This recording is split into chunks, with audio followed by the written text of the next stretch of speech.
BSNL ഓഹരി വിൽപ്പനയ്ക്കെതിരെ ഈ മേഖലയിലെ മുഴുവൻ ജീവനക്കാരും ഓഫീസർമാരും പണിമുടക്കി.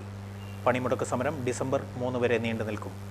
പണിമുടക്കിയ ജീവനക്കാർ കാഞ്ഞങ്ങാട് BSNL ഓഫീസിന് മുന്നിൽ പ്രതിഷേധ യോഗവും ധർണയും നടത്തി.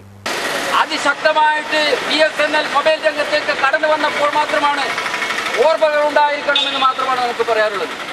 പക്ഷേ ഈ 7 വർഷത്തിനുള്ളിൽ 10,000 കോടി രൂപ നമുക്കറിയാലോ. ഒരാള് മറ്റൊരാളെ വിളിച്ചാൽ വിളിക്കപ്പെടുന്ന ആളടക്കം ചാർജ് കൊടുക്കേണ്ടെന്ന അവസ്ഥ മൊബൈൽ രംഗത്തുണ്ടായിരുന്നു. BSNL വന്നതോടുകൂടി ഈ പ്രൈവറ്റ് കമ്പനികളൊക്കെ മുട്ടുമുടക്കി. റിലയൻസ് കാരണം, അതുപോലെ തന്നെ എയർടെൽ കാരണം ഒക്കെ തന്നെ. വിവിധ യൂണിയൻ നേതാക്കളായ CM സുരേശൻ, KV ചന്ദ്രൻ, K Balakrishnan, VV Prasannakumari, K സജീവ, A നാരായണൻ എന്നിവർ പ്രസംഗിച്ചു.